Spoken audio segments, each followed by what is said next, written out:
নমস্কার বন্ধুরা, সকলকে আমার চ্যানেলে স্বাগত। রাজ্যের সরকারি কর্মচারী, পেনশনার এবং ফ্যামিলি পেনশনারদের ডিএ নিয়ে এই মুহূর্তে একটি অত্যন্ত বড় খবর সামনে এসেছে। কি সেই খবরে কি বলা হয়েছে, সকল কিছুই আজকের ভিডিওতে বিস্তারিতভাবে আলোচনা করব। ভিডিওটি অত্যন্ত গুরুত্বপূর্ণ, তাই প্রথম থেকে শেষ পর্যন্ত অবশ্যই ধৈর্য সহকারে দেখবেন এবং ভালো লেগে থাকলে অবশ্যই একটি লাইক করবেন এবং সকলের সঙ্গে শেয়ার করবেন। আর সেই সাথে চ্যানেলে প্রথমবার হলে অবশ্যই চ্যানেলটিকে সাবস্ক্রাইব করে নিতে ভুলবেন না। তাহলে চলুন আমরা বিস্তারিত জেনে নিই। এটি একটি নামী সংবাদপত্রের প্রতিবেদনের অংশ। এখানে হেডলাইন্সটা দেওয়া হয়েছে, বকেয়া ডিএর আশ্বাস রাজ্যের, অপেক্ষায় রাজি কর্মচারী মহল। এবার মূল প্রতিবেদনে কি বলা হয়েছে দেখুন। পূর্ণাঙ্গ রাজ্য বাজেটে চলতি বেতন কমিশনের অধীনে বকেয়া থাকা ডিএ নিয়ে ইতিবাচক ঘোষণায় ইঙ্গিত দিল রাজ্য সরকার। সোমবার 4টি সরকারি কর্মচারী সংগঠনের সঙ্গে বৈঠক করেন মুখ্যমন্ত্রী শুভেন্দু অধিকারী। পরে সংগঠনগুলি একযোগে দাবি করেছে, কর্মচারীদের জন্য ভালো খবর থাকবে আসন্ন বাজেটে। একই সঙ্গে আইনি জট মুক্ত করে বিগত সময়ের বকেয়া ডিএ নিষ্পত্তি নিয়েও সরকার যে ইতিবাচক দৃষ্টিভঙ্গি রাখছে সেই দাবিও করেছে সবকটি সংগঠন। জানা গিয়েছে, আগামী জানুয়ারি থেকে সপ্তম বেতন কমিশন চালু এবং 50,000 স্থায়ী পদে নিয়োগের বার্তাও দিয়েছে নবান্ন।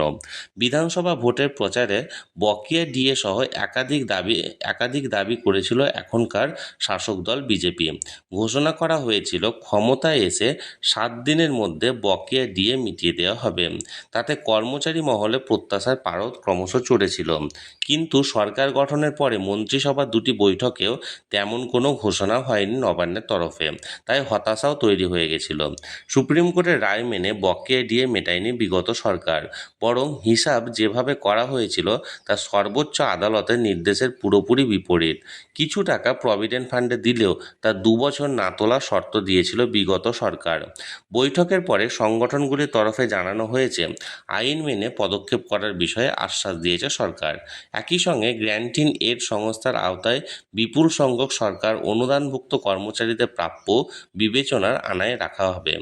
বিগত সরকার এই কর্মচারীদের বাদ দিয়েই হিসাব করেছিল। পাশাপাশি সরকারের আশ্বাস, কলকাতার যে পেনশনভোগীরা বকেয়ার টাকা এখনও পর্যন্ত তাদের দেওয়া হয়নি তা দ্রুত দেবে তারা। প্রভিডেন্ট ফান্ডের অর্থে হাত না দেওয়ার নিয়মও তুলে নেওয়া হবে আগামী আর্থিক বছর থেকে।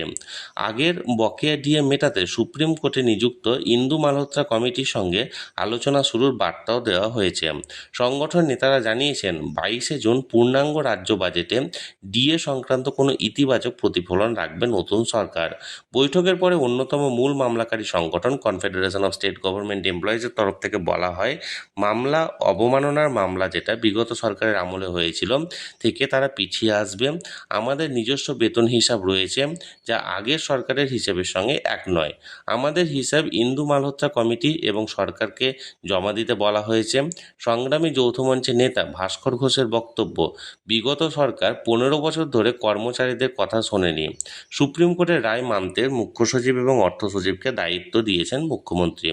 চলতি বেতন কমিশনের অধীনে রাজ্য সরকারের কর্মচারীরা ডিএ পাচ্ছেন 18%, অথচ কেন্দ্রের ডিএর পরিমাণ বর্তমানে 60%, অর্থাৎ ফারাক রয়েছে 42%। রীতি অনুযায়ী সেই বকেয়া মেটারে তবেই সপ্তম বেতন কমিশন চালু করা সম্ভব।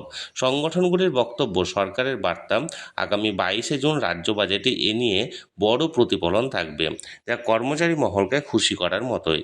ডিসেম্বরের মধ্যে 50,000 স্থায়ী পদে নিয়োগ নিয়ে 6-7 জুনের মধ্যে নিয়োগ নীতি প্রকাশ করা হবে। তাহলে বন্ধুরা, সুপ্রিম কোর্টের নির্দেশ মেনে বকেয়া সমস্ত ডিএ এরিয়ার প্রদান করার পাশাপাশি রাজ্য বাজেটে সরকারি কর্মচারী, পেনশনার এবং ফ্যামিলি পেনশনারদের জন্য বকেয়া যে 42% ডিএ আছে বর্তমান পে কমিশন অনুযায়ী, সেই 42%-এর মধ্যে একটা হিউজ পার্সেন্টেজ দেওয়ার এখানে প্রতিশ্রুতি দেওয়া হয়েছে এবং যা কর্মচারী, পেনশনার এবং ফ্যামিলি পেনশনারদেরকে অত্যন্ত খুশি করবে বলেই এই রিপোর্টে বলা হয়েছে। তাহলে বন্ধুরা, এটি একটি নামী সংবাদপত্রের প্রতিবেদনের অংশ ছিল, যেটি সরাসরি আমি আপনাদের সামনে তুলে ধরলাম। এই নিয়ে যদি আপনাদের কোনো কিছু বলার থাকে অবশ্যই কমেন্ট করুন, আর এই ভিডিওটি ভালো লেগে থাকলে অবশ্যই একটি লাইক করুন এবং সকলের সঙ্গে শেয়ার করুন। আর সেই সাথে চ্যানেলে যদি প্রথমবার হয়ে থাকেন এই রকমের ইনফরমেটিভ ভিডিও আরও দেখার জন্য, যারা এখনও পর্যন্ত চ্যানেলটিকে সাবস্ক্রাইব করেননি তারা অবশ্যই চ্যানেলটিকে সাবস্ক্রাইব করে রাখুন। ধন্যবাদ, দেখা হচ্ছে পরের ভিডিওতে।